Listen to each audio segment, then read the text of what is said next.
Hey everybody, welcome to the show. We're going to be talking some comics. Oh, you can see all the stuff scrolling on the bottom of the screen. Take it away. Who we're going to do? JR Jr. Hi, it's John Romita Jr. at San Diego Comic-Con. Fantastic Comics in Berkeley is the best shop in the world, hands down. Eat!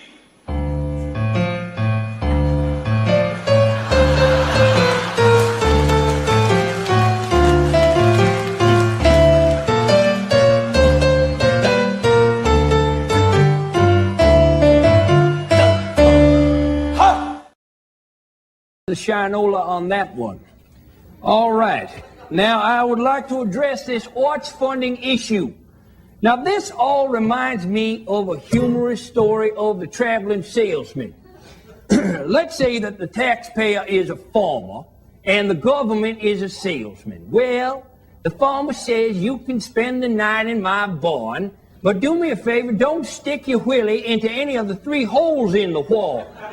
Well, in this case, the salesman's willy represents the taxpayer's money, you understand?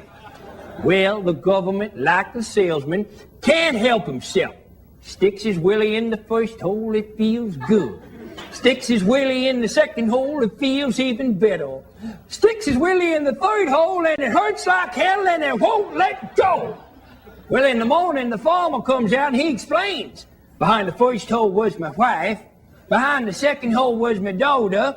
And behind the third hole was a milking machine that don't let go till it gets 50 gallons. Gentlemen, I propose that this arts funding is like a milking machine, and unless we shut it down, it's going to rip our dicks right off. Look, this is just an informal chat. We were wondering what you were working on in your lab. Well, I've invented a pill that gives worms to ex-girlfriends. Right, and what's positive about that? Well, it's a pill that gives worms to ex-girlfriends. Well, could it also give worms to ex-boyfriends? This is a drug for the world to give worms to ex-girlfriends. Well, great. Thanks for stopping by. You just don't get it here.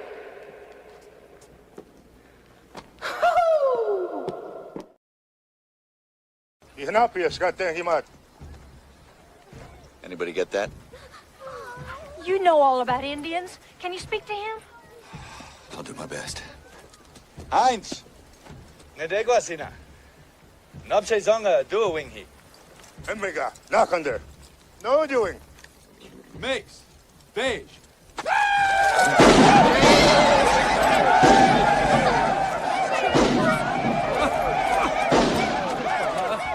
What's he say? Oh, it seems we committed a terrible sin. We're on sacred ground. We didn't know we were on sacred ground. Can't you just explain that to him? Yeah. Gawi noish, edi good, duhu na boish. Son degwa.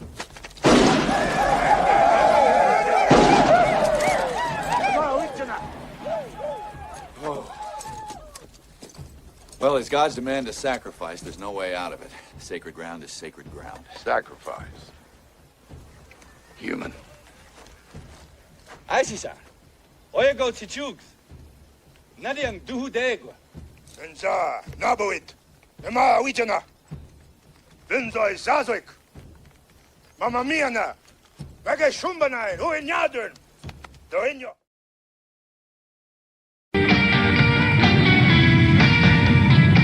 So tell me again about the 79 countries. It's like this. Cartoon Network's the same in those countries as it is here, except for little differences. Example. Okay. Know what they call pound puppies in Paris? They don't call them pound puppies. Nah, they don't have pounds in France. They have the metric system. Then what do they call them? They call them Les Puppies Royale. No way. Yeah. Well, what do they call Smurfs in Spain? Like a Smurf is a Smurf. They just call them Los Smurfs. Los Smurfs? Yeah, and in Morocco mole is just called mole.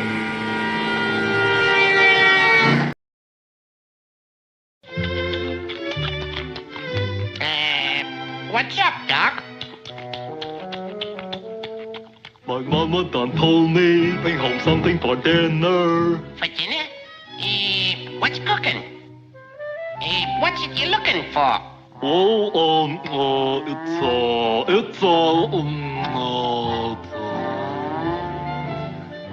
don't tell me, no, don't tell me. Oh, it's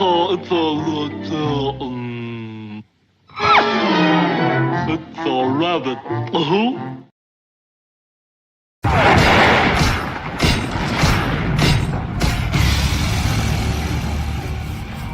Brock Sampson, at last we meet.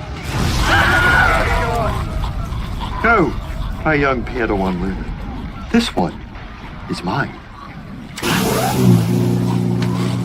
Do I know you?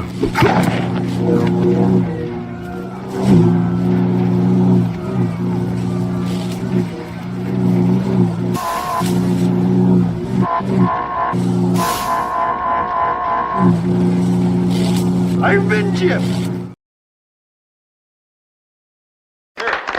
Thank you, Hetty, thank you. It's not Hetty, it's Headley Lamar. The hell are you worried about? This is 1874. You'll be able to sue her.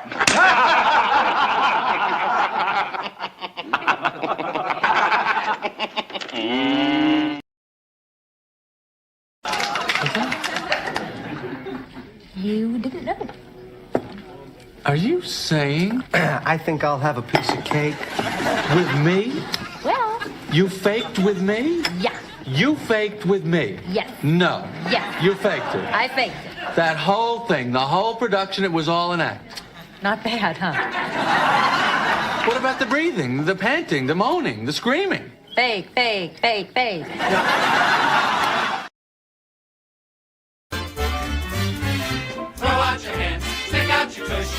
on your hips. Give them a push. You'll be surprised you're doing the French mistake. Voila! Shit. Have you got it? Yes. Sounds like steam escaping. Is he singing English or Russian? In English. Come on, Berserker. Girls think sexy. I'll watch. Wait, he's gonna sing and watch. It's too funny. My love for you is like a truck berserker. Would you like some making fuck berserker? That's fucking funny, man. Did he say making fuck? Say, would you like a chocolate-covered pretzel? They're a little melty, but damn are they exquisite. And if I remember correctly, you're a big pretzel fan. Dark chocolate. Yeah? No. Oh, come on. No, They're awesome. Please. No. There you go.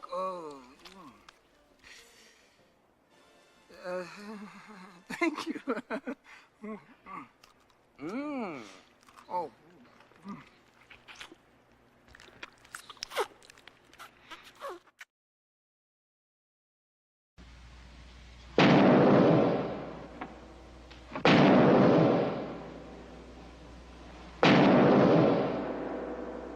What knockers? Oh, thank you, Doctor. Sheriff, he wants to see you.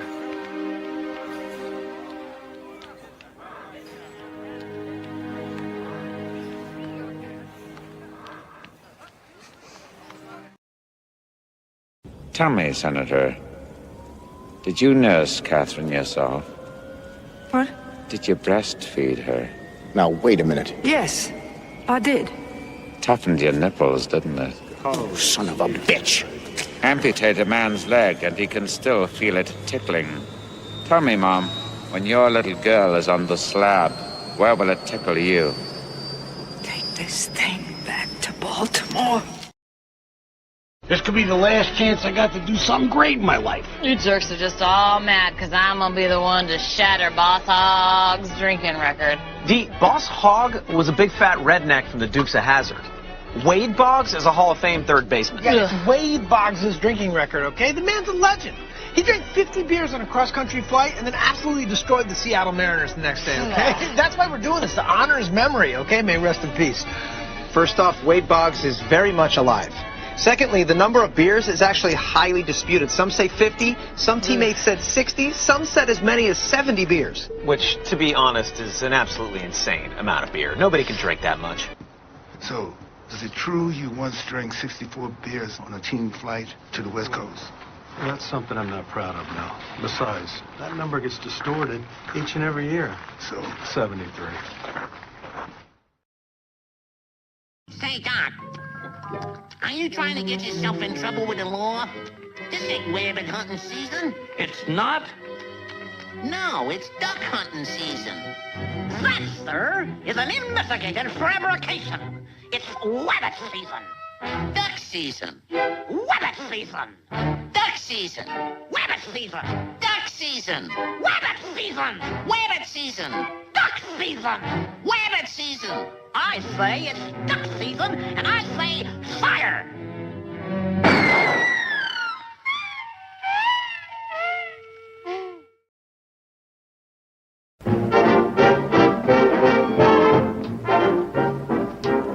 We're going to start our volleys. We hope you like the show. For everything is ready. We're raring to go.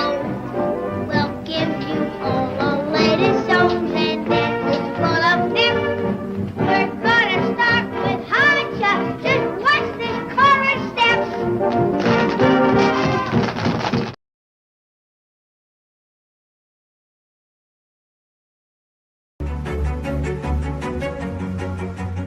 Originally settled as Ocean View during the 1850s, the city's population boomed with displaced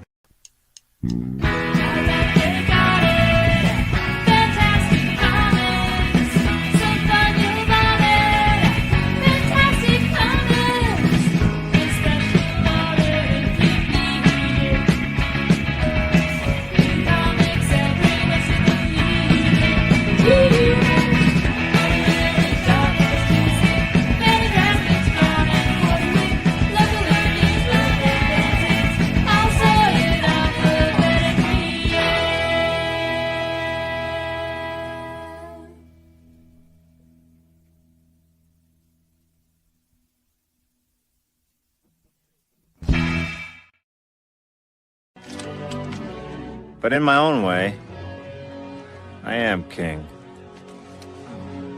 Hail to the king, baby.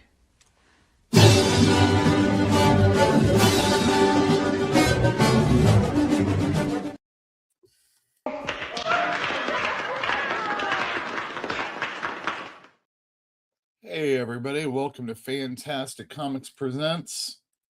How y'all been doing? I had off last week because I was ill.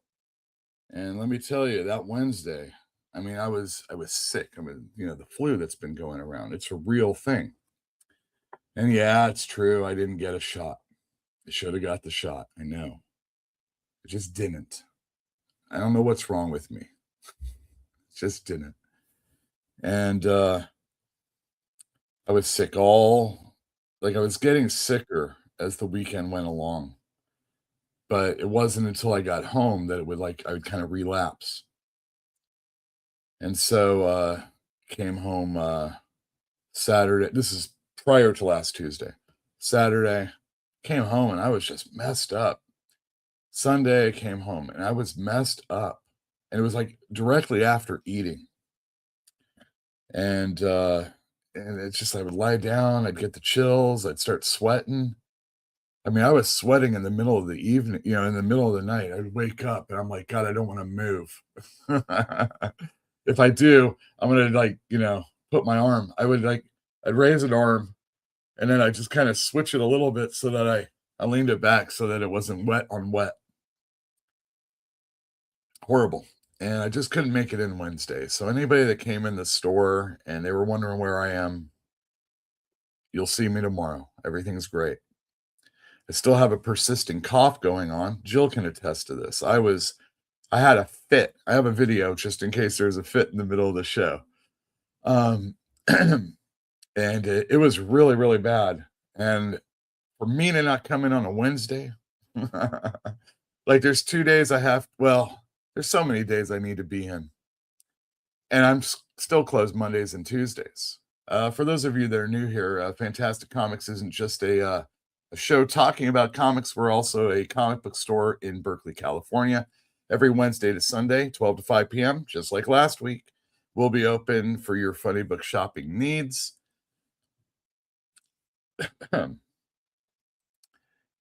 It was bad. It was a bad day. It was a bad week, and it was a bad weekend off for me, and then Wednesday.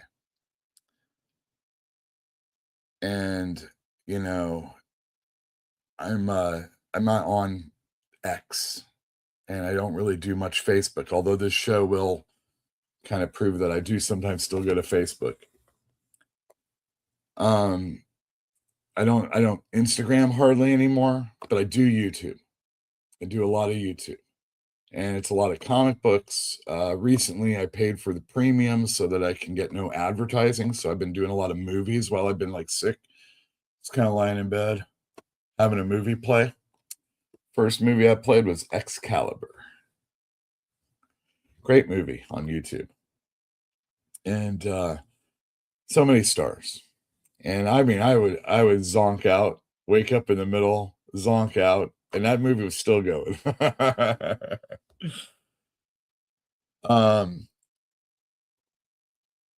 So I know there were some screw ups as far as last Wednesday is concerned. We're trying to make everything right for anybody out there. It's going to be right. And we're going to get you hooked up. I don't know if any of you guys saw some of the things that have been going on in the country last week. We're going to get to that. We're going to get to that and we're going to bring back a feature. We used to do this at the beginning of every show. We're going to do it right now.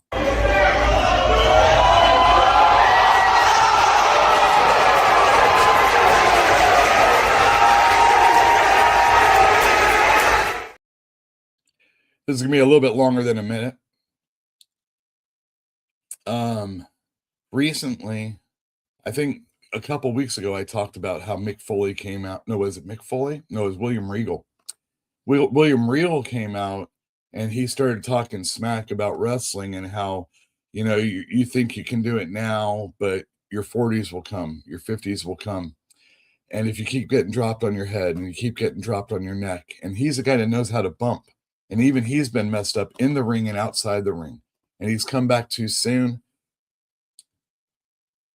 not being healthy, and it just compounds and compounds. And he started talking about Brian Danielson, and how he wakes up in the middle of the night, can't even go to sleep, can't lay down properly. I mean, I got a bad shoulder right now, and I'm thinking, God, how am I going to stretch this out? How am I going to go to bed tonight, get ready, good night's sleep, along with all the coughing and everything? Anyway, there's a lot of people talking smack about that. And I want to say I'm 100 in this show. As far as talking wrestling, it's always been me talking about the safety of the wrestlers and how ridiculous a lot of promotions are. And we're talking mainstream ones also. But no, I want to talk about a different wrestler this week, and it isn't Jim Cornette, but you totally go and you can watch some of the things he said about this subject. And it will be a nice little compendium piece. But in Minnesota, it seems an ICE agent killed an American citizen, a woman, and a great wrestler, maybe not in the ring, but a great personality in wrestling and a very outspoken person. You know, I watch again a lot of YouTube, and a lot of people that were bringing this gentleman up were like, I don't know if I really agree with him on almost anything or all this other stuff. There doesn't have to be any caveats. You don't have to put anything in it. This is a guy that served his country. This guy has opinions, and I think he's right 100%. You want to know something? I'll give you a quote. We're a third world country now. You want to know why? I'm an expert. I've been to them.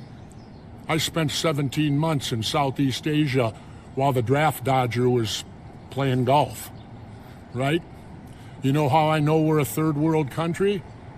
Because in third world countries, They have the military doing their police work in the cities when you walk around.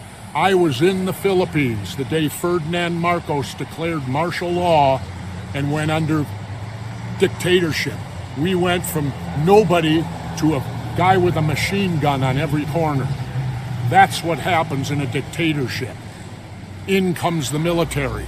That's what's happening here. And people better wake up to it. You want to read something?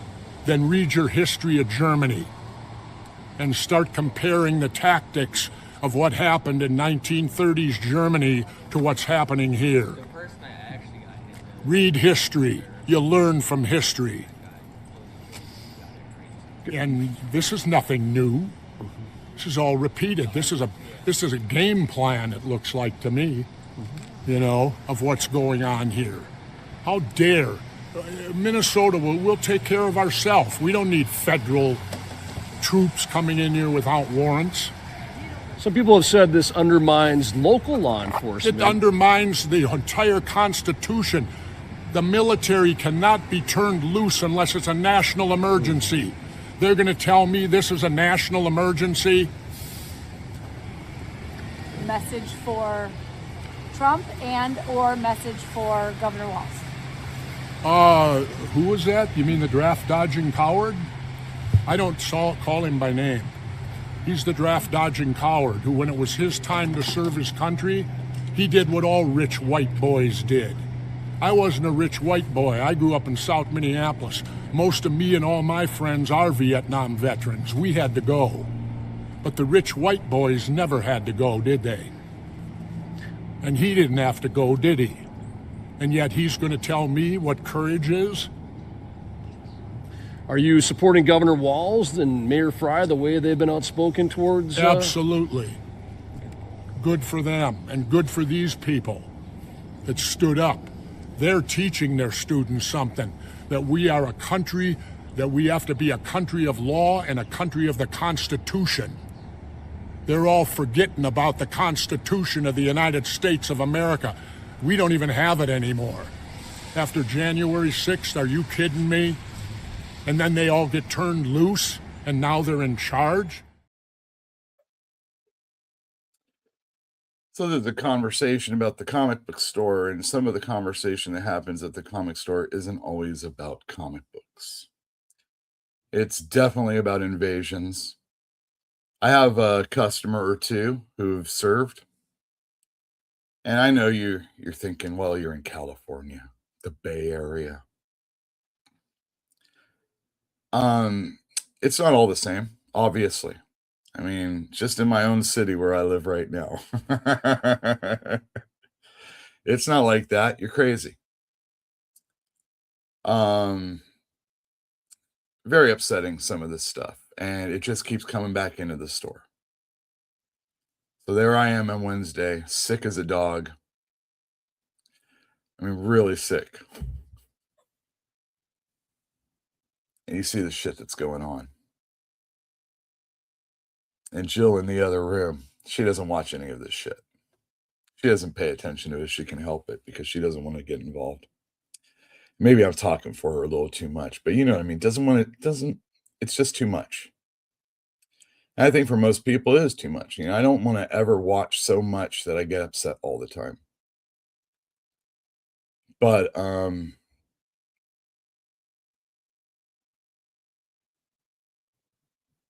you don't like it in your comic books? We're lucky if it's just in our comic books. And I'd suggest go listen to Jim Cornette and what he has to say too. It's very refreshing that you know that when you read comic books and you know that when you watch wrestling and fish, hunt, you know how the wind blows. And anyway, you know. I mean, Jesse Ventura wasn't starting no unions in the WWF, you know what I mean? But yeah, some pretty bad. This is what's going on in the store. And I feel like, you know, if other people are going to start their shows off with this, at least for a little bit, I think I should too. And that's your Wrestling Minute. All right. Let me just get rid of some of these videos because they take up so much room, and I've got pictures. So how are you all doing? I hope you're doing well. Hope you were able to survive that. Come on into the store if you want to talk a little deeper about things, because that's what we do also. Talk about comics. Talk a lot about comics. But, we're a community, and kind of like this show, definitely. But we're an even tighter community in the comic store. And we all have feelings. We all have points of view. I don't hear anyone dissenting against what Jesse says. And I think that's the 100% correct answer. And that's from the people that were in the military. One of my customers still runs in the races that they have. I had no idea they do that. Did you? Yeah. There you go. Let us say hi to each and every one of you that have deemed it worthy to come join us live. Hello. Hello. Hello. Hello. Hello. Hello. Hello. Hello. Oh. Go. Look out. Hello. Hello. You hear that? We are drinking Parrot Aloe Watermelon. Oh, shoot. I'm going to shake that first.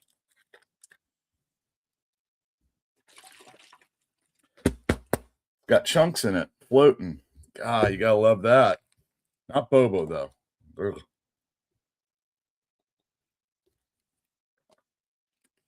Yeah, haven't had any drinks lately. I'd wanted to at the beginning of the year. Oh, yeah, Happy New Year, everybody. To cut down my beer consumption because I want to lose those extra pounds and not put them on. So, kind of like when I used to smoke cigarettes. Getting sick is a really good predecessor to doing some things that you want to do or not doing some things you want to do. Let me mute this. Hold on a sec.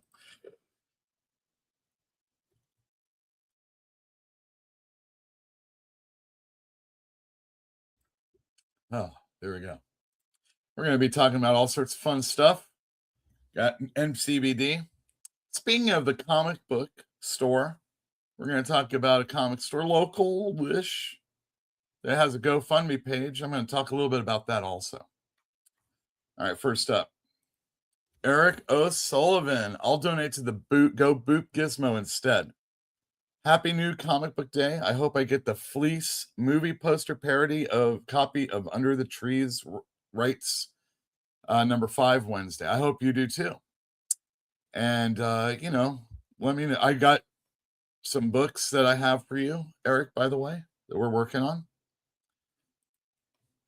Yo, Fantino says Conundrum. What Conundrum? Oh, I get it. Yule doesn't want to be that guy who's asking for donations when he's worth millions. Everything was going great until you said millions. Hundreds? Nah, not even that. Yeah, that's kind of what it is, Fantinuum. Do you want to be that store that's begging for money? I have a Patreon page. Since we're doing that right now. Get your phones out, everybody, so that you can scan this hot QR code right there. That's our Patreon. You can give me money. Working on it. Working on everything. Let's get back. Jesus, so many buttons. Jilby Pill, hello, in the other room. Walk, sup with it. Sup with it. We're going to be talking about my customer Walk and a lot of other stuff that's going on in comic books. This was a very cursory Facebook glance, and yeah.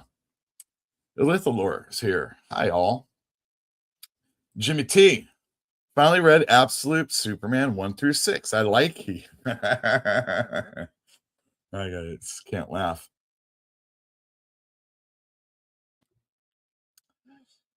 Yeah, I'm glad to hear that. I just read 6 issues of a comic book in trade format and just show it to you right like this. Oh, see, can you tell what it is? Do you know just by that? Talk about that in a little bit. Not New Merit? No, Not Near Mint is here. Happy pre-NCBD, you all. Well, happy pre-NCBD to you also.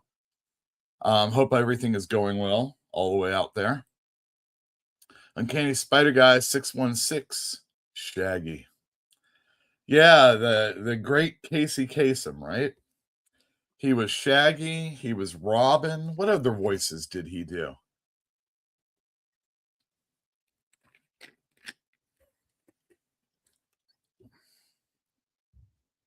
Can't remember. I'm sure there's Robin. That was a lot. Growing up, obviously there's Shaggy, but there was also the Super Friends and Batman and Robin and the Super Friends. Holy underwear Batman or something like that. Jagron 2 says hello. I can agree. You're hard to get on the Facebook. That might be too, Jagron, but I was there long enough to get this picture that you must have sent me recently. Bam! Look at that. Nice tan and brown Wolverine suit. Straight from that Wendigo issue. I don't know, though, everybody. I don't really think I am a fan of the brown and tan. Reminds me too much of Guinness, you know what I mean? Not a fan. No, seriously, though, never really liked it. I dig the blue and yellow. And, a lot of people will say, well, why does it blue and yellow? Nobody, I've never, ever, ever heard anybody say this. So I'm going to tell you right now. Michigan Wolverines? You know what I mean? Where the Wolverine comes from? Seriously. But yeah, it's pretty awesome. You can get a good idea how big it is. Yeah. But and it is an action figure, that right? I see that the arm bends, it looks like. Yeah, it looks great. Cool. What happened with your cop? Jagron, gotta wait. Just gotta wait. I don't have pictures to prove what happened, but there's definitely some stuff. He talked about the neck injuries at like what happened to Braun Breaker and some of the AEW wrestlers. I think the most serious neck injury that we've seen in the last few years, obviously, was Biggie. And it was kind of a safe move. It was a belly-to-belly overhead throw, if you're Michael Cole. Overhead throw. And there was some tucking that didn't need to get done. So partially, it's going to be on Biggie. And then the other wrestler was kind of green and kind of sloppy also. And I just don't think he threw him the right way. But yeah, there you go. I don't want to go back to a 5-minute hammerlock in the middle of the match, but I do like them. But I will like them to stop doing all the waiting for 5 minutes for someone to do his jump spot on him. That's a true statement too. This is, I don't think a hammerlock or a headlock in the middle of the ring needs to be done a lot.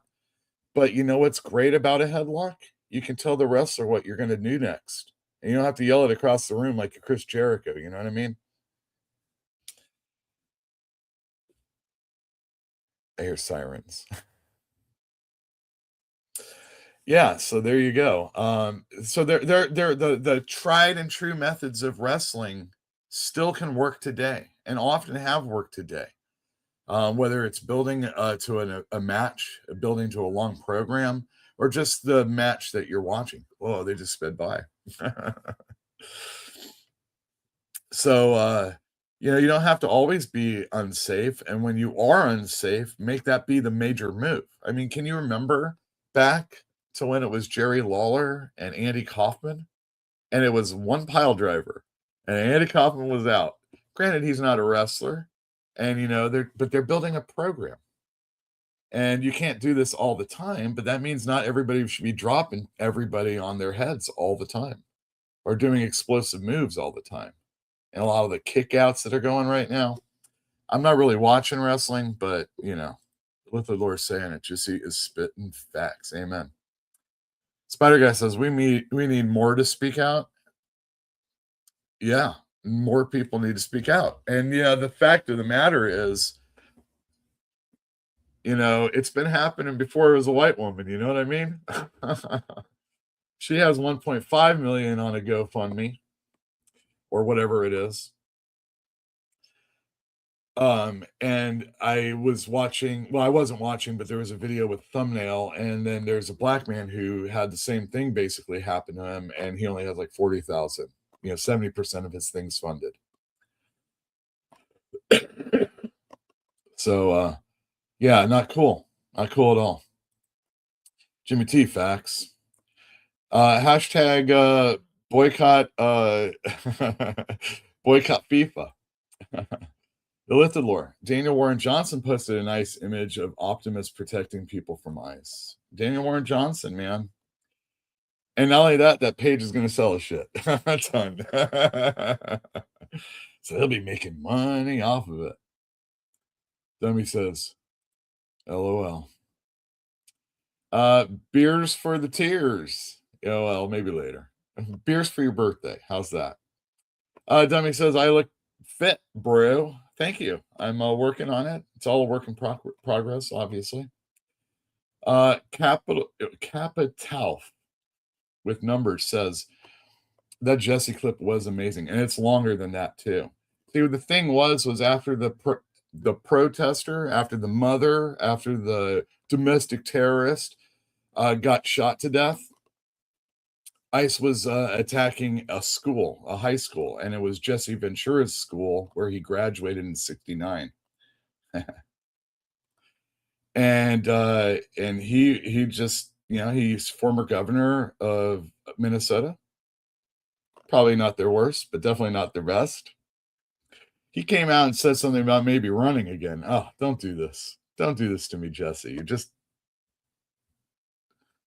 good, just how you're doing. We need you this way. Also remember, the chat is not the show. The chat is very much the show, I'll have you know. Oh, very good. With the lore, Casey Kasem was also the voice of Teletran 1 on Transformer, but quit when they wouldn't change the name of their fictional Middle East country from Car Bomb You. Are you shitting? I never knew that. All right, Transformer fans, you gotta let me know more about that. Damn, now I hate the blue and the yellow. Well, yeah, I understand. F Michigan. Jagron. So for comics, do you feel Hush 2 has been a storytelling biggest disappointment for 2025 with all the big delays? Not feeling like it matches with the current run and just more time going. All right, I'll tell you about that. I'm not reading the regular series. I'm not the biggest Batman fan. Most people will know that. But I have read every issue of the Hush storyline. I think the biggest disappointment is the lateness of it. Story isn't all that good, but Jim Lee is doing a very good job still on artwork at his increased age. Can you tell me an image person that's doing any work at all that looks as good as Jim Lee? Or compare them to what they used to be like. And we'll be getting into Eric Larson in just a minute. Oh my God, look at this. Dummy says, I dropped on my head once, pushed out of a swing, out cold. Yeah. Don't want to hit your head, man. Don't want to hit your head. All right. Also,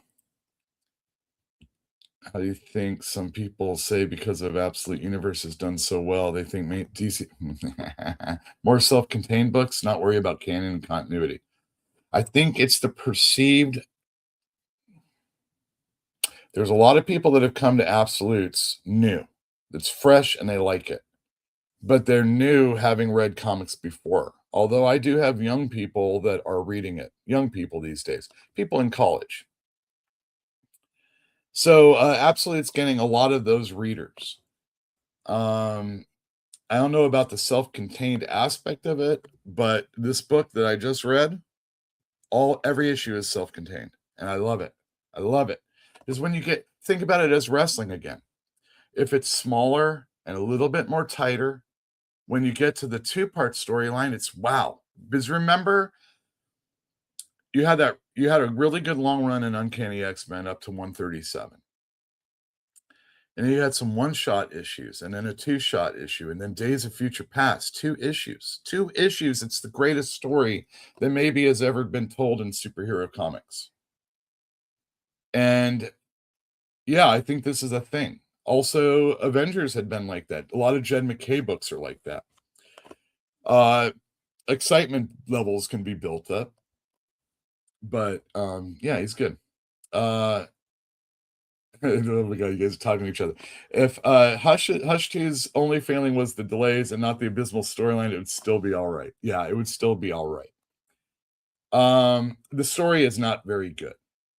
It's not fun to read, but it's easy to read. And for a non-Batman guy, I think it's an okay book. The problem is now they have the regular series that's going on while we're waiting for this one to finish up. That's not good. It's never good. And lastly, Jim Lee sucks. Sorry, not sorry. We can all be okay with that.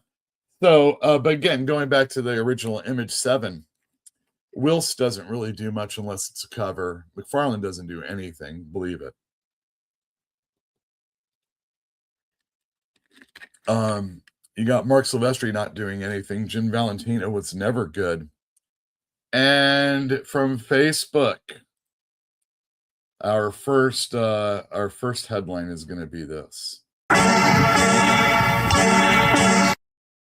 right, what was it? I got to just get the pickup. I was on Facebook, and a certain Mario Gully had something to say about Ant. Boom. Ant shit. Tired of this shit. I would fire him with no hesitation. By Eric Larson. A child could draw better. Looks like shit. Dog shit.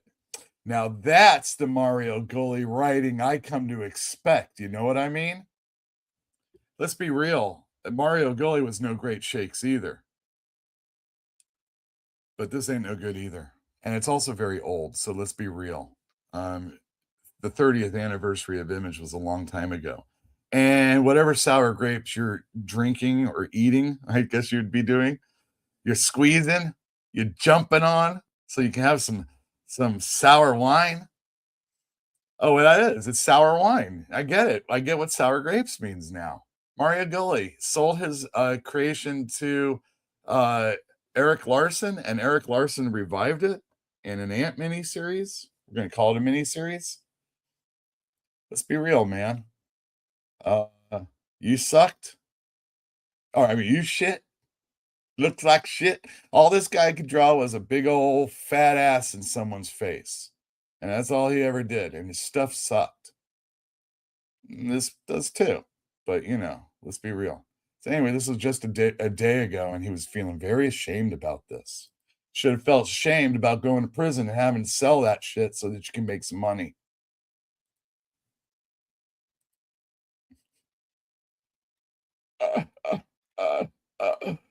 Oh, did I say that? Dateline elsewhere. Scott Adams, Dilbert creator and conservative commentator, dies at 68. Conservative commentator means racist. That's what it means. I get it now. I get it. You know, fuck him. He had prostate cancer, though, and you should always get checked out. He also decided that he wanted to go alternative methods of healing himself. He also came out in the last few days, and even though he's an atheist, he was told, well, last chance, I might as well say something about Jesus, before I die. I hope it didn't work. That's bullshit. And then lastly, Dayline in my store? And comic stores all over the country.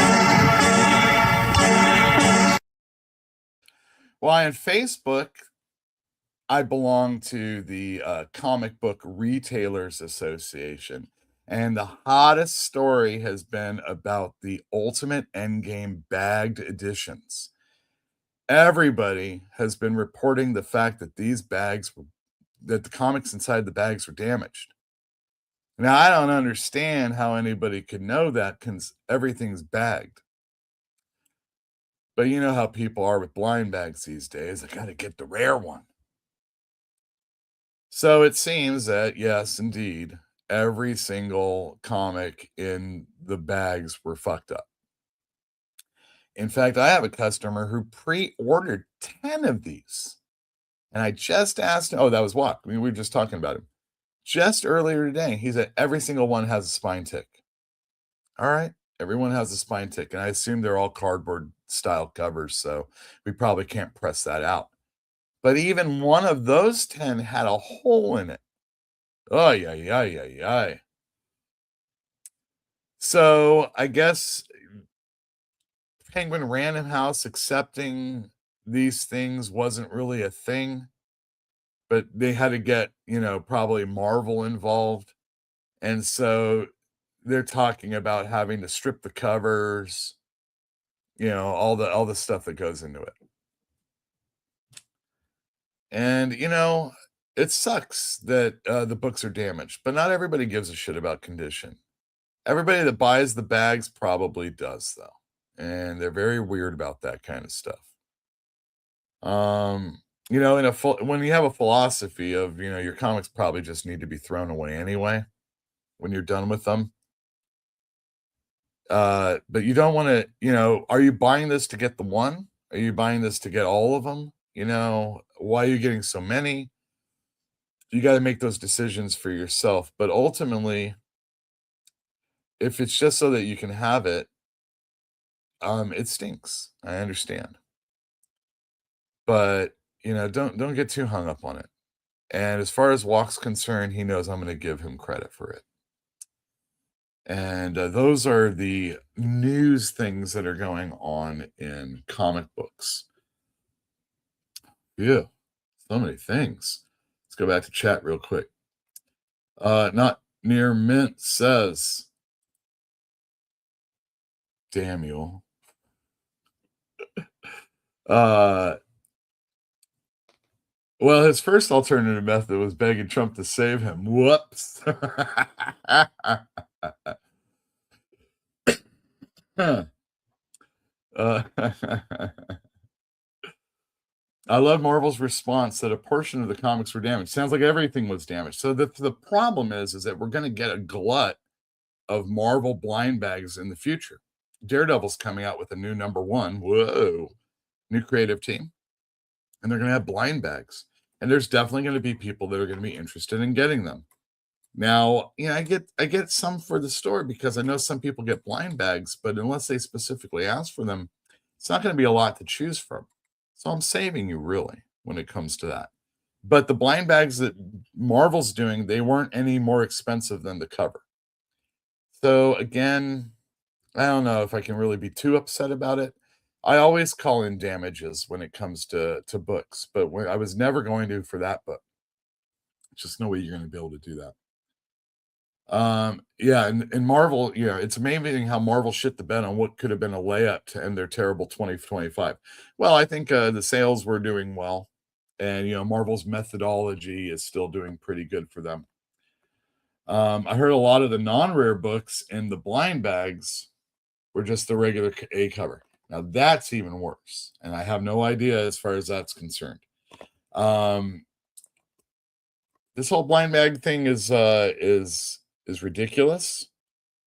It's nice to get a little something extra that not everybody does. Might as well just bag comics like before. Put a piece of paper in front of it, and then you can still see the spine. You know what I mean? My comic shop did not sell any of the blind bags. Dragaround says there's nothing wrong with that. Like I said, I had a pre-order for some. I had a few that I get for customers. I know target people. They target what they want. I have certain customers that like Art Germ, and now he's getting into Eon and Rose Besh. Good artists. I like that. So I even if it's a comic they don't normally get, I'll probably do that. And he always gets Kitty Pryde comics. So it'd be even better if there was a Rose Besh and an Eon. An Eon Kitty Pryde. My goodness. Doe Johnson. I got the foil maker cover in my blind bag and it was not damaged. There you go. Yeah, success. It can happen. I got one of the variants. I got a blind bag for DCKO. Got one of the regular covers. Still like it. Superman Wrestling Move Darkseid. Excellent. I still have some of the DCKO ones. Are you ready for the road to Armageddon to begin, Yule? I am. Am I? That's not Doomsday, which is the movie, but Armageddon. We'll be talking about Marvel a little bit more as the time comes. But yeah, this whole blind bag thing's a real mess. Real mess. You know what else is a mess? When comic stores have to have a GoFundMe. I'm going to tell you the story of Comic Relief because you haven't heard it lately. I worked on university at that location in 99 and quit soon thereafter, a year later, and didn't start back at the store until it was moving to the Shattuck location. Rory had a will, that's the owner of the store, that he didn't sign. And in that will, he was going to give everything to the manager of the store.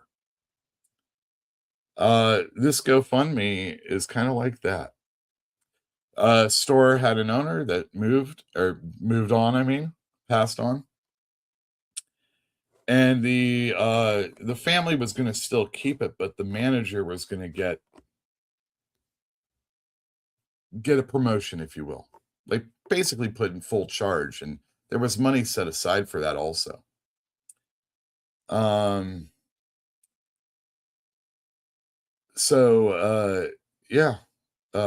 Rory dies. He has a will. It's not signed. I remember when people were trying to find it, and I said to the lawyer, who's my lawyer, and I said, you find that will and sign it. You have Todd sign it immediately. Todd's been signing checks for Rory for years. And they didn't do that. Too honest. And that did not happen, and it needed to happen. And so I remember one meeting. This was after a San Diego Comic-Con. Comic Relief had it was equal to the biggest location of a store, which was basically when you go into a convention center, there's the whole bank before you have to turn the corner to get down another way. And so at the very beginning of the entrance where everybody gets filed in, they see us first. And they go down the whole row until there's a pathway, four-way pathway. And we're on the corner there also with our Gold and Silver Age.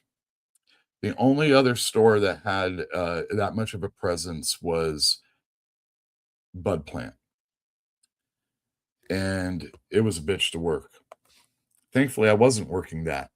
I was basically working the store all alone.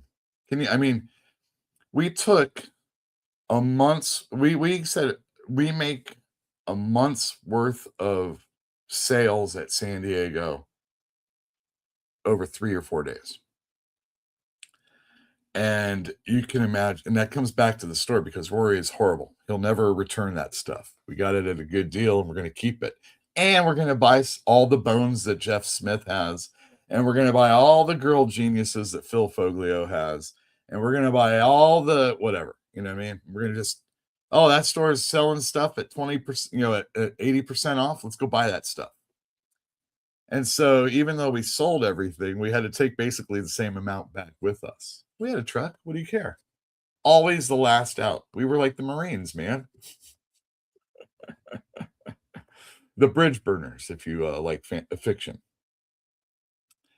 And it was horrible. So that all came back to the store. So you can imagine the store that I was running while everybody was down in San Diego. And we had a meeting talking about how well we did. And I raised my hand while they're talking, the owner's family. You said Todd was going to you're going to reissue, readdress the issue of Todd getting the store. And they said, well, we're looking into that. And I said, well, how long do you think that's going to be?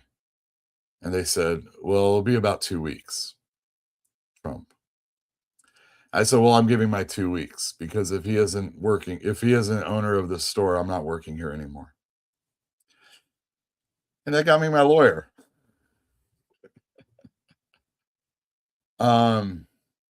Yeah.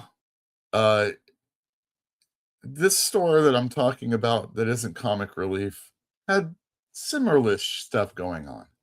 There's no supposed to be ownership change or anything like that, but the person was supposed to be taken care of because of all the years of work that this person did.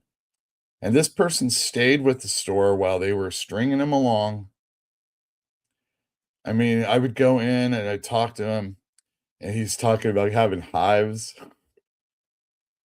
Super anxieties and stuff like that. And I said, man, if they aren't paying you the way you should make this store work for you, which is an old employee of Comic Relief that would say that. Which isn't cool. It's not cool to do that, but sometimes it's the only way. You should be getting anything on the back where they'd have slabbed, X-Men's and stuff like that. That's instant money. You should be taking that. Finally, the dude quit, and I'm really glad. I hope he's doing well. But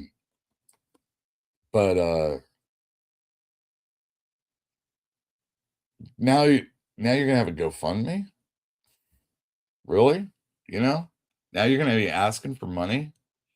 I heard the nitty-gritty, the innies and the outies of all the problems that were going on with the store. And it's like, man, and I'm sure the people that are working there don't need me talking smack like this. And they want to get paid and everything like that. But the question is, if you are in this position, do you really think you will get paid? There's been stores that had to beg for money, and there's nothing wrong with it. I mean, we're a community, right? And there's people outside the community that would help a community. And, financial shit gets to the point where you have to get it going. But it can happen. It can happen if it just has to be one person working the store. But it needs to be that one person working the store for sure. And you don't need to do it. I mean, I've got a lot of help. Don't get me wrong. I've got a lot of help. But, these things never really go that well. It's basically just paying that money so that they can continue a little longer so they get to the point where they're out. And I don't know if it's like I wouldn't necessarily recommend helping out, but there's a lot of other places that you can do it at, or a lot of different ways you can do it.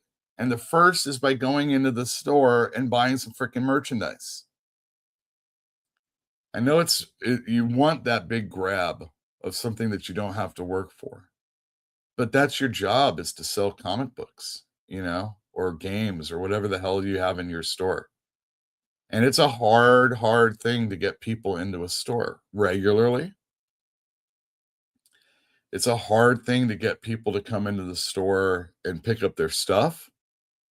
You swing things, you make deals, but you try. And, set up a Patreon page. People are more than happy to give you $1 or a comic's worth of money a month. Have a YouTube page. You know, do something so that you can get monetized. And, you know, that's the thing right up there. Patreon. You can be seen. Dummy says, R.I.P. Rory Root. Amen. I mean, probably hang out with Scott Adams right now. I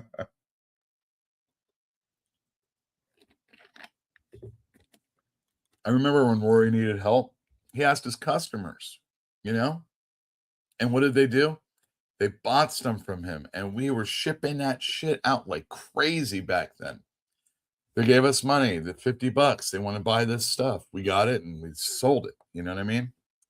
But even more, buy the stuff that's in the store now. Don't ask them to order it. It's just compounding stuff. Jagron says, I worked for S Comic Relief in the 90s. Steve's Comic Relief. Awesome. Yeah, it's not just a charity. In New Jersey. Excellent. Yeah, I refuse to buy red band comics on principle. If I can't flip through it, how do I know if I want to buy it? True.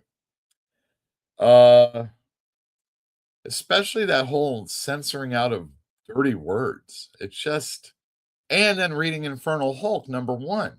The dude claps his hands and a dude's head explodes.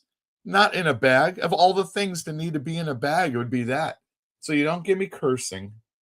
There's more violent in the non-bagged comics. We don't have a comics code anymore. It's not like you need to see black blood like when Colossus got hit. What issue was that? 162? Something like that? 152? 4? Yeah. There's no comics code authority. You can put a needle next to an eye all you want. Watch, I'll do it right here. Oh, no, I'm just joking. Don't hurt yourself, people. And lastly, yeah, Aunt was going to bring us home a big old bag of goodies. ATN or Aunt? I'm buying Hickman Ultimate Universe for the time I have left of Fractions Batman. I'm fine, Cinema Quirk says. Hey, man, that's great. And I love the Hickman Ultimate Spider-Man. Love that. Still love it. Going really good. All right, we're going to do an unboxing right now. I have this video to... Oh, I had it. Where the hell is it? Well, oh, here it is.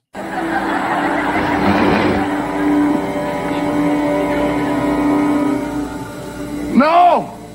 What's in the box? Whatever you do, stay away! What the is in the box? Hey, Mr. Tambourine Man, play the song.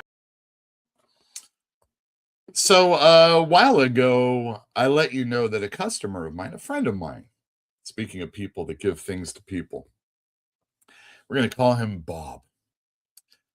Bob let us know that there is going to be a silver and gold coin mint, U.S. mint, of DC characters, and people were to vote as far as who they wanted to see get made into a coin.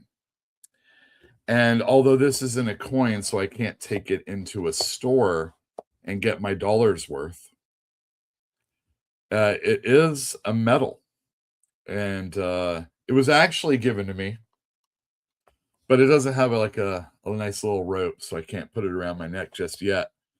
I would like, so they're going to make, this is, I put it in upside down. This is number 1 of 9. They're going to do 9 of these. They're not all going to be superheroes. They're going to be some oh, this is great. Capital. Wow, Bob. Wow. Oh, that's great. I'll have to do something like that. Who do you think in DC? No absolutes, so you don't have to worry about that. Who do you think was the very first character? And I'm so happy because I don't want Batman. You know what I mean? But even better than that, he ain't even number 2. So I'm super excited to show you guys this Superman medal that Wow Bob Wow gave me. This wasn't cheap. Now, it's not like Bob's hurting for money. It's not, but even still, wow, awesome.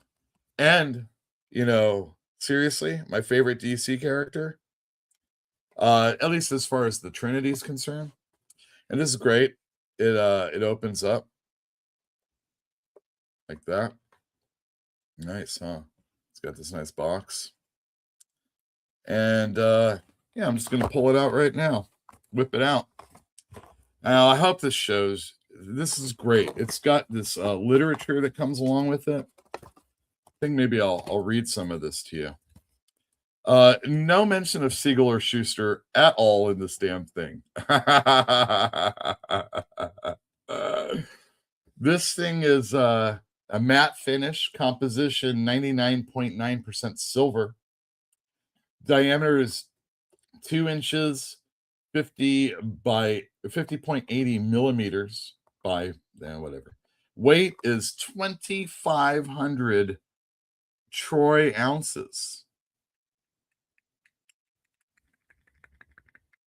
There you go. Mintage limit was 25,000 and the mint was in Philadelphia. But there's some really, really great stuff that gets there's some conversation. But let's first start off with the man himself right there. It's nice. It's got that embossed thing going on there. Liberty. 2025 right here. But on the back, let me see. Oh, yeah, it's great. And it's a little hard to make out, I know. But you got that truck out in the back. You got that dude on the fence right there. You got all those clouds. Let me read this to you. This design explores the duality of identity inherent in the story of Superman. And the concept of the hero within, Clark Kent, is shown as the young adult, deep in thought. Let me try and do this like I'm an ICE agent while I'm reading. There's my camera. Deep in thought as he watches a plane fly overhead. Although still young, Clark is mature enough to be aware of his capabilities and to contemplate what is possible. His father, Pa Kent, looks on in the distance and knows it is only a matter of time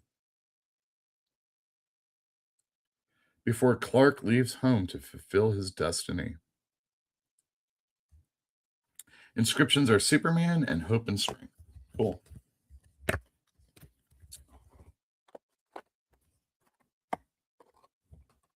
Thanks, Bob. Appreciate it. Put it up somewhere over there. Get rid of the box. All right. Silver's up. The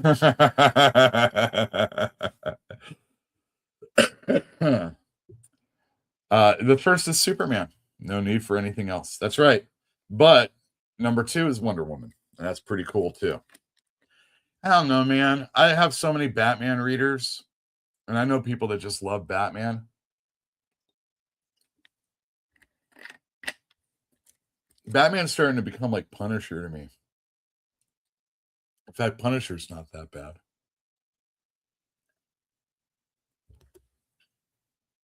All right, you guys are questioning my saying 2,500. Let me read this again.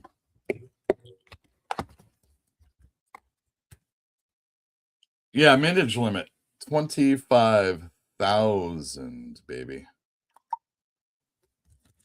It doesn't mean they're going to, but that's it. And there's got to be more than 25,000 Superman fans out there. I mean, Nick Cage is going to pay a fortune for this, right? All right, let's talk about some. Oh no, you know what? No, we'll wait till the end of the show for that. Yeah, that'll be good. Let's do this. Why, we sell a dozen a day in this price range. Who buys them? Tax collectors? Even if I had to pay, it would be worth it. Just for the occasion. What, something big going on somewhere? What's going on right here? It's a big night. Well, it's just an old run-of-the-mill Wednesday. Well, the calendar's full of them. That's right. Calendar's full of them. But first, over my weekend, Monday and Tuesday, I've been reading Uncanny X-Men, Murder Me Mutina. This is volume 3, written by Gail Simone with Luciano Vecchio and one issue done by Dave Marquez. Case in point, the first 4 issues were all single issues, and the last storyline was a 2-parter. It felt very earned for the most part. There's still some things about Gail Simone that I'm not a big fan of, but it isn't the dialogue. I think she tells a really fun story and really gets to the heart of these characters, and there's a lot of new characters that she's working with also. She's using those characters to make Jubilee cooler than I've ever seen her before. Nightcrawler is really being rehabilitated in this book, and Wolverine's kind of around for the ride. Rogue and Gambit are a nice little heterosexual couple. I know it can happen in comics from time to time. And I thought these were really, really fun issues. And it's partially because I'm sick. And also partially because, they're written to be this way. But these, kind of made me a little verklempt. And it was a really, really good read. And I would recommend just about anybody that likes X-Men to go out and check these books out, get this trade. I thought it was really, really good. And I think you're fooling yourself if you're missing out if you're not reading it. It's not the greatest thing. You're not going to go back and go, oh, well, where was the Days of Future Past? There's nothing in here like that. Nothing. But as far as it says right here on the top by comicbook.com, this is character-based storytelling at its finest, and that's all there is to it. I agree. That's all there is to it. Maybe they should give me a quote someday. Do it a little bit better. But no, it's really good. I enjoyed it a lot, and I think people should be picking it up. And there's some new comic book day stuff that's going to be addressing that in just a moment. But first, let me bring these bad boys up. And this. All right. First up, we have from, what is this, Mad Cave? Yeah, Mad Cave. Oh, this guy, Perillo Cardoselli? Whoever the artist is, has been doing a bunch of books with Mad Cave, and it's really fun to look at. I don't know how I want to explain it. It's extra liney, and it's like this, but even more detailed on the inside. And I really don't need to know more than that since it's a comic book. It's mostly about art. Oh no, I bought a comic by Casey Gilly. Well, it is Tomb Raider. Flat as a pancake. No, I'm just joking. Sacred Artifacts, number 1 of 4. Dark Horse is trying to bring back Tomb Raider, make Tomb Raider a thing again. And we'll see how that goes. So if you want to come on in the store, I'll definitely have that. Oh yeah, let me change this to this. Can I do it that way? All right. Next up, we have Mega Man ZX Timelines. Jesus Christ. Mega Man's X Timelines? Yeah, whatever. I know some people like it. They probably buy Sonic also. Luna Snow World Tour. Jesus Christ. Luna Snow? I think she was in the Agents of Atlas when they were making them a whole Korean thing or something like that. Asian, Pan-American thing. I don't know, whatever. There's a lot of covers, but I didn't get a lot of every single one. And I do like Miyazawa's artwork. So if you want to check out something by Greg Pak, you might want to do this one. I love how Deadpool's down with her. Space Ghost number 7 by David Pepose and is it Stanley Lau? I know a lot of people are enjoying this. It's not like the biggest seller, but I think I should let you all know about this. Next up, we have Logan, Black, White, and Blood. DC does this. Marvel does this. Turtles have done it, but it's green instead of blood. Notable things in this is that Alex Linz is going to be doing art on one of the stories. Adam Kubert is going to be doing one of the art on one of the stories. And Larry Hama is going to be writing one of these stories. So these are usually an anthology of 3 stories, and the whole idea is that it's not bagged, and they want you to see the blood in black and white, like it should be. Funny enough, if you do something like that in your creator-owned projects, you're going to be charged for 4 colors anyway. There's no reason to do this. It's just a waste of money. But I don't think this issue is going to be a waste of money. It's got that Waltz who did Turtles, and that Alex Linz guy is an amazing comic book illustrator. And although he isn't top notch yet as far as people knowing who he is, he should be. So yeah, this is probably the first book so far that I think you should really get. Next up, we have Dimensional Rivals, which I think is that whole Marvel Rivals thing. So this would be a one-shot. But Peach Momoko's working on it. Cool. And Usagi Yojimbo Stan Sakai. So you should probably check this one out if you're into Japanese and Japanese Americans. Whatever. Wonder Woman Black and Gold. There you go, everybody. They had, in the past, they've done Superman, red, white, and blue. They had, or black, white, and red, or something like, I don't know what the hell it was called. They had they've done Batman Black and White many a time. And then they followed up with that Superman one with a one-shot. They also had Wonder Woman Black and Gold, and now they're doing a one-shot special to follow up with that. So anybody that got those is going to definitely want it. You Wonder Woman fans are going to want this. And I don't think there was really any creators of note that were like super great. But definitely if you're into anthologies and don't need to buy that Tom King stuff that's going on right now, this would be one. Doctor Strange #2 by Derek Landy and other people I don't know. Cool cover. I'm not reading it, not right now at least. Maybe I'll check it out. It's got Angela though. Cool. All right, we got Supergirl #9. Unfortunately, Sophie Campbell is not drawing this issue. Fortunately, Joe Quiones is. And the last issue that Sophie didn't draw was drawn by Haining, Haining, which is a very manga feel when you're looking at her artwork. But very, very good. And the art in Supergirl for 2 issues and the ones that Sophie has done, all excellent looking stuff. Supergirl is, I read some of this issue.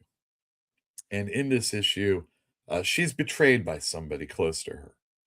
And she's not taking it very well. So there you go. Knoll #1 by Al Ewing. And folks, I think this is just a mini series, and I don't like Knoll that much. I don't like Venom that much. And more than Knoll and Venom that I don't like, I have realized I don't like Al Ewing. The guy can't shut up. I mean, he's wordier than Chris Claremont. And I used to talk shit about Chris Claremont. You know what I mean? Like this purple prose that you keep. This isn't even purple. This is black and blue prose is what this guy does. I do not like it. And unfortunately, I'm going to have to read Venom because it's going to be tying in with Amazing Spider-Man, which I adore right now. So a little bit of a bummer there because there's going to be a big old crossover bit happening. But if I can get more Venom readers, I guess maybe you can tell me the error in my ways. I mean, I tried to read 250 of Venom. Oh, yay. And Todd Knock was doing some of the art. Spider-Man Torn by Pere Perez on art and JMS. JMS, the guy who wrote one of the worst Spider-Mans of all time.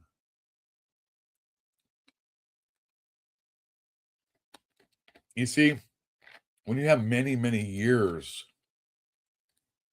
to ruminate on it, and you see all the things that have come that people have such a problem with, it lends a little bit more oomph when you say that JMS wrote the worst Spider-Man ever from beginning to end. I don't think there was one story that he wrote that was worthwhile. The last story, I'm going to give it to him because supposedly there was editorial interference that forced him to do it. That doesn't excuse all the things that led up to that very last story, which was all him. All that Iron Spider shit were during Civil War, his unmasking himself in front of everybody so that he could join Tony Stark in the fucking militia. Not Spider-Man at all. And then the Ezekiel stuff, or maybe, just maybe, that whole spider totem thing was kind of cool. But then it's just, when I was a kid and I would go to the comic store and they were talking about the Morlocks, and they're like, there's supposed to be no mutants out there at all. Like, this is a rare occurrence. And now there's a whole underground city in New York with just mutants crawling around. They were bitching about that then. There's more spider people than there are Morlocks, okay? And when you do the whole multiverse bit, not cool. Spider-Man is a storyline. The Spider-Man Torn is a storyline when Spider-Man, Peter Parker, is going to college with Gwen Stacy and Mary Jane. Woo, going back in time.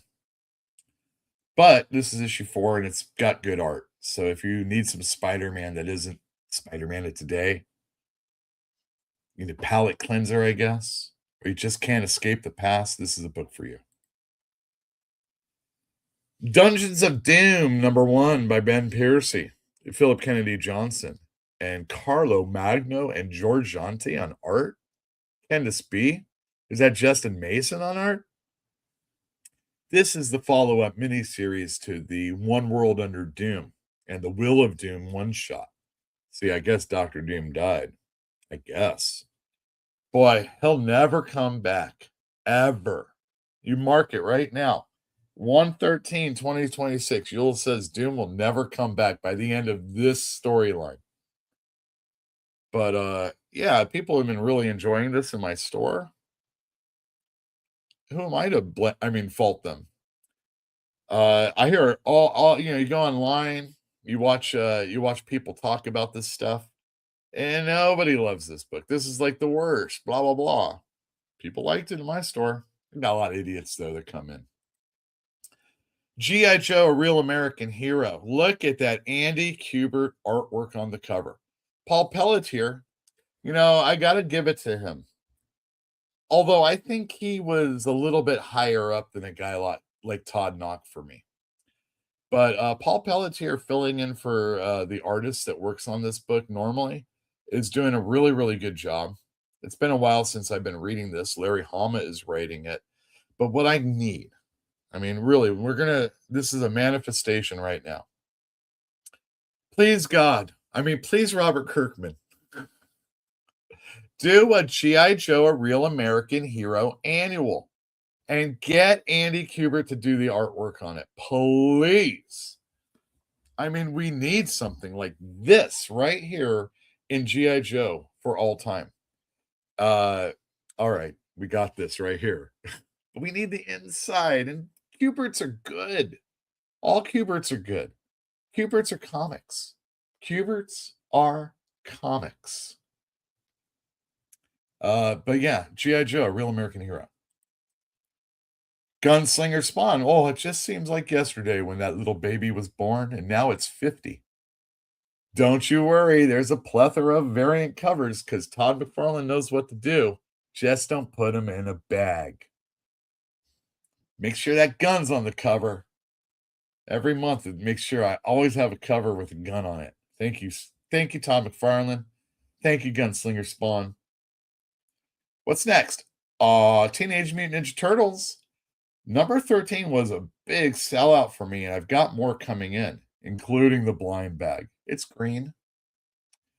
Gene Yang is writing this as of issue 13, and Gene Yang, he did American Born Chinese. He did Avatar books for Dark Horse, and let me tell you, I could bring up the numbers, and we were selling the shit out of those. Really good stuff. He's done a whole bunch of other things that are more creator-owned materials, like American Born Chinese, which you should force me to get in the store, because it's nice when I get to sell that stuff. Anyway, he also did the new Superman for DC, which was Kenan Kong, the Chinese Superman from the People's Republic. I think that's what it was, right? And yeah, good stuff. Geiger, number 20. Jeff Johns, Gary Frank on the book. He's done a couple issues where he hasn't been on it, but overall, he's doing a pretty good job keeping it going. And anybody that hasn't picked these books up, I'll have more of Trade Volume 1 in so that you can get caught up with the post-apocalyptic future that this superhero finds himself in. I don't have a whole lot of these. I've reordered them, but I don't know if I'm going to get them. Queen Mara versus Princess Andrina. This is a DCKO tie-in, Aquaman number 13.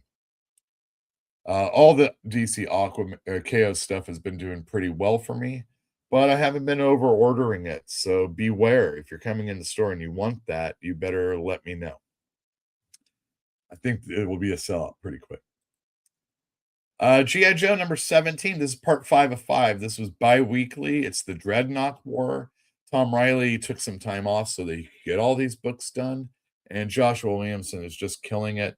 Joshua Williamson is the person to look for as far as 2026 is concerned.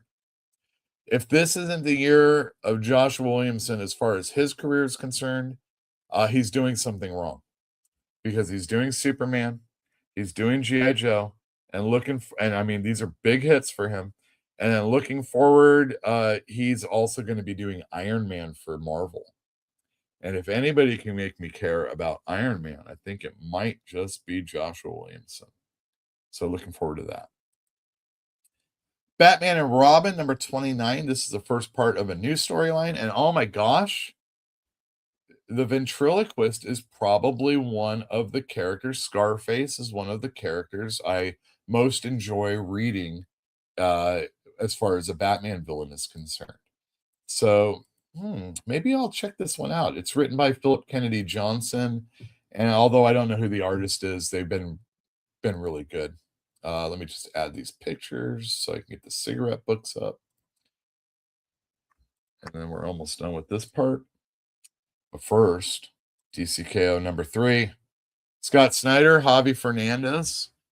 This book's been doing really, really well for me. I already told you that the DCKO tie-ins are doing well. But this one's doing really well. Scott Snyder got another hit on his hand.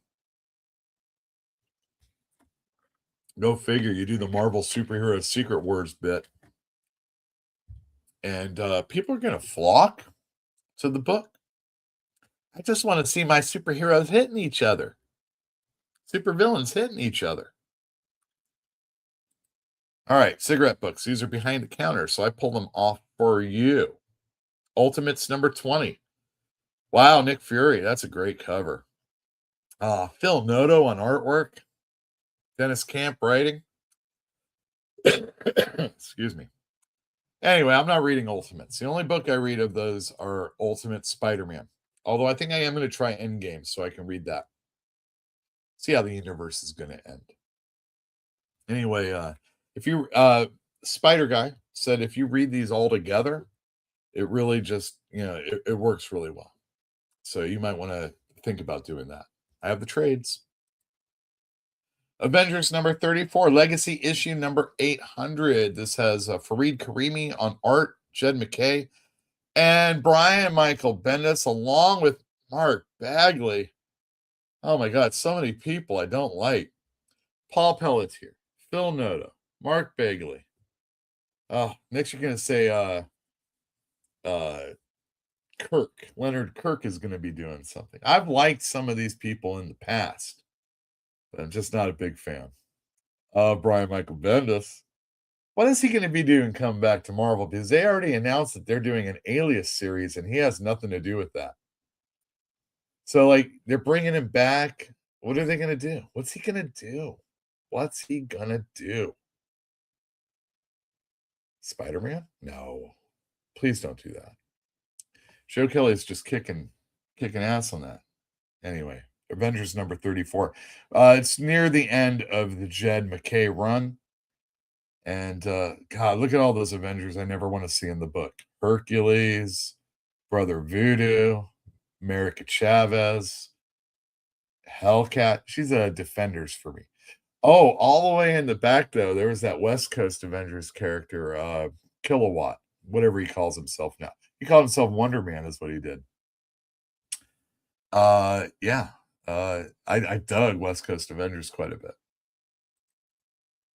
Transformers number 28, More Than Meets the Eye. Dan Mora on artwork and Robert Kirkman.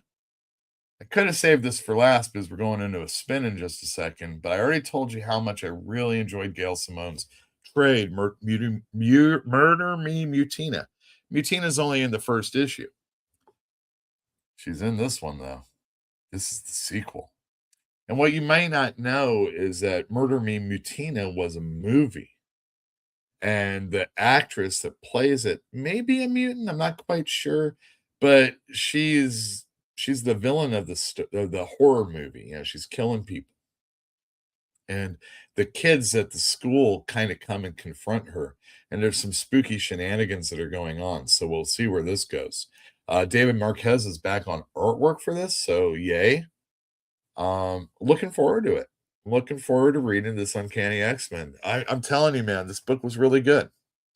If you haven't been reading X-Men in a while, it's probably going to be something you want to check out. And you're probably going to want to check out this issue too. And that's new comics for, what was that? For 1/14/26. All right. Woo. All right. Let me play this video. Don't go anywhere. We got something big coming up.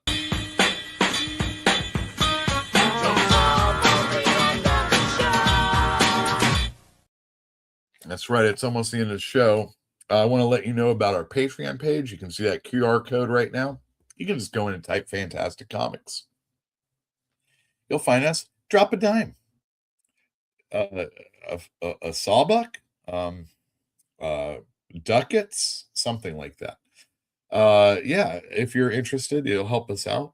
Helps the show out, actually. If you like anything that we're doing here and you're like, man, I want to give you some money, that'd be the place to do it. We also have you can join the channel. You can, but even better, just subscribe, like, do all that stuff so that you know when we're coming back in, then we're going to have a show. Because if you do that, it will help out quite a bit. And as far as the Patreon page is concerned, I know you guys haven't seen this in a while, but the important thing is being known, being seen, and being acknowledged. My last name is Costanza. That's Italian. So you and I are kind of like countrymen. Huh? Paisanos! $6.50 your change. Ah, yes. And I always take care of my paisanos. So here's a little something. Antonio! Si! Vieni qua! Questa miserabile patrona!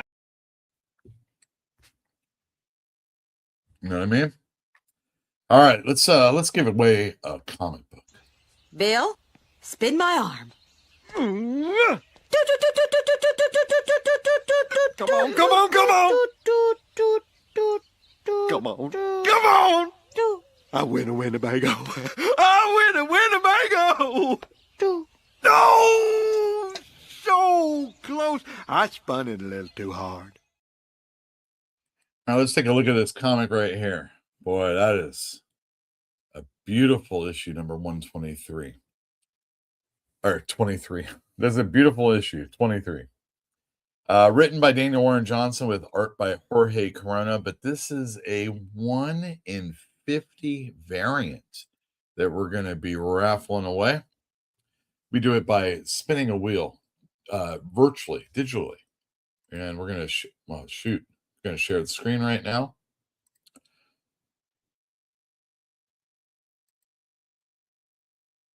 All right, doing it. Simon Parr is the illustrator of that cover. And you can see all of these people that have purchased the comic in the past.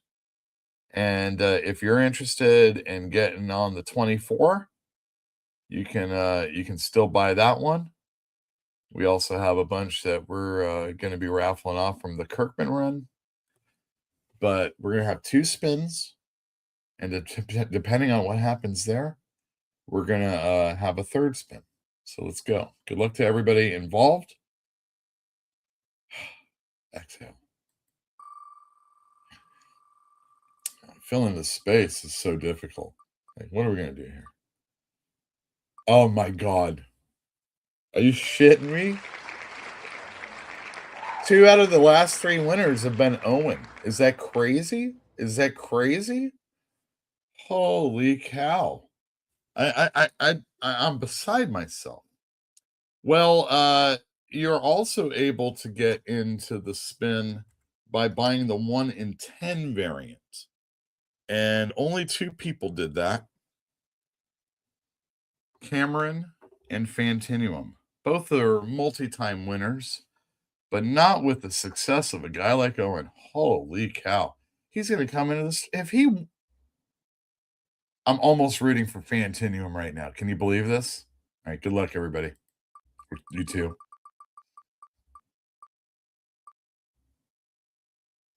All right, it's Cameron today. Wow. Wow. All right. Woof. My goodness gracious.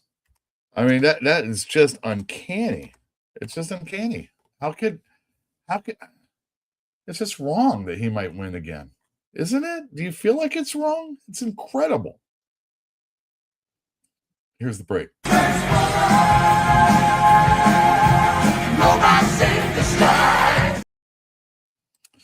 All right, sharing the screen one last time.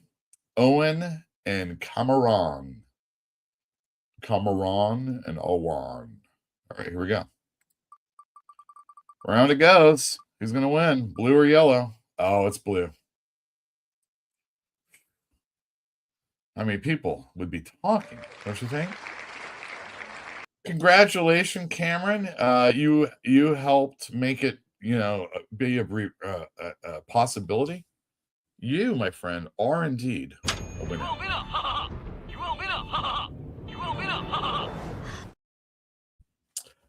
Woo, baby. Let's go to comments. All right. Wow, Bob, wow. I saw, Cinema Quirks. You can always do one of those. I love this channel for $2, $5, $10. You don't even have to be a subscriber. You can just do it. And there's always super chat. So if you want to ever force, I'm reading something else. If you ever want to force, the conversation in a certain way, you can make it that way. One of the reasons why I really shouldn't be reading every comment, but you got to fill time somehow. Let's see here. I loved the last 20 plus issues of McKay's Moon Knight. Excellent. Glad to hear. Let's see. Oh my gosh. And then another one. You had me on when Dan Slott bullied me. I am such a different person. I have to thank you. I will be doing a new show and I'll let you know what I'm doing. Awesome. Jimmy, we should have you on then. And I saw where you said something about me looking better. So thank you very much. I've been working on it, but last year was a little less working on it. It was more like maintaining what I've already done. Also, Mike Allred is cool. I know him from the Mark Russell Superman, a nice person that has nothing to do with him, but the comic's good for him. It's funny you should mention Mark Russell because I have a friend who's been doing a book with him, and he just contacted me yesterday. Now, we're just going to get over this one real quick because it's part of the story. My dad died last year, And I've been really not into the whole comic book thing. I've been into the comic book store, again, into the community and everything, but just not really giving a shit about it. You know, I haven't gone to any of the Berkeley comic shows the last 2 times, and really caring about things other than just the store and some other things that I do. Because, you know, the guy got me into comics. I learned to read because of my dad.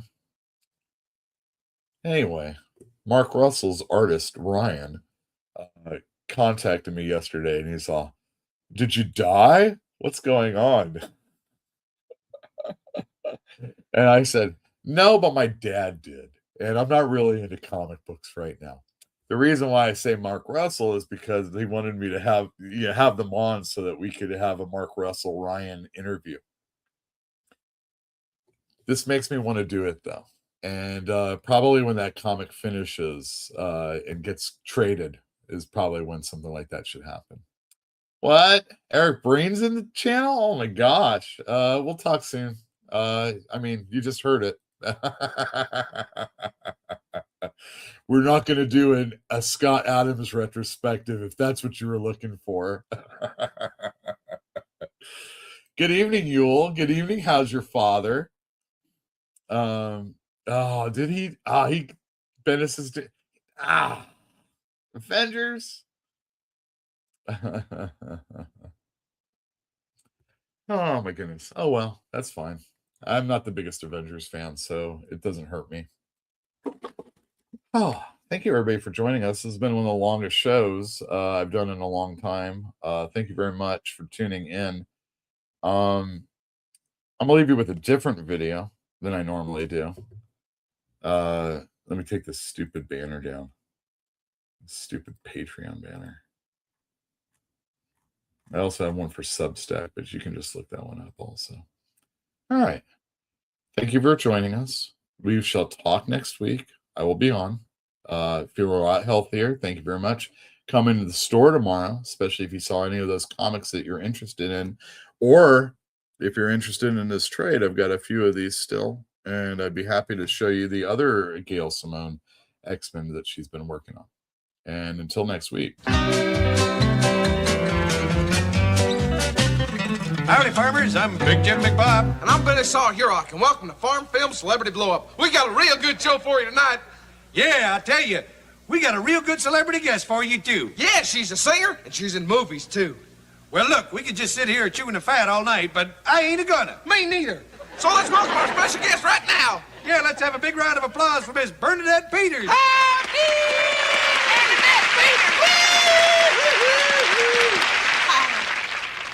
Well, now, Bernadette, I hear tell you were in lots of movies, but I'll be honest with you, I don't remember you in none of them. Yeah, what movies were you in? I was in The Jerk, and Pennies from Heaven, and Annie. No, you weren't. Come on. You're fibbing. Yes, I was. Look, Billy Saul, she's a pouting look. Yeah, in a cute kind of way. Oh, yeah, and kind of vulnerable. Well, in a semi-vulnerable way. Yeah. Well, now tell me, why do you cry so much? Yeah, why are you always bawling when you sing? I guess I'm always bawling because I'm so emotional. Music makes the tears well up inside of me, and then there's nowhere else to go but out. Well, now, wasn't that a cute thing to say? Yeah, cute and vulnerable in a deliberate sort of way. Well, now, Bernadette, before you blow up, would you favor us with a song? Yeah, one of those ones where you're cute and pouty and doing lots of bawling. Yeah. I'll do my best. First, I'm gonna have to think of something real sad. Then my eyes will glaze all over, and I'll get real introspective. And you won't know if I'm into my song or I'm just into myself. Just think of it this way. I'm going out there a little Miss Nobody, but I'm coming back a star. Why don't you just sing a song? Yeah.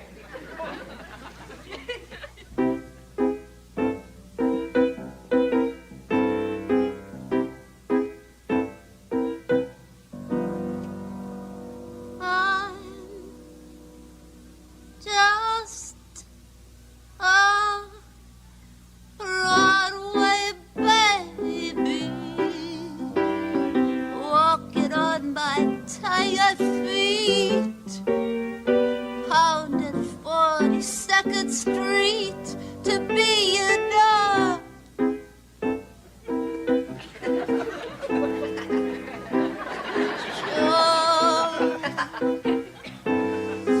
Broadway, babe. Blowed up real good. Yeah. Well, we'd like to thank our special guest, Bernadette Peters, for blowing up for us. Be with us next week on Farm Film Celebrity Blow Up when the entire Osmond family will blow up for us, each and every one of them. Woo-hoo! Anyway, this is Big Jim McBob. And Billy Saul here saying, may the good Lord take a liking to you and blow you up real soon.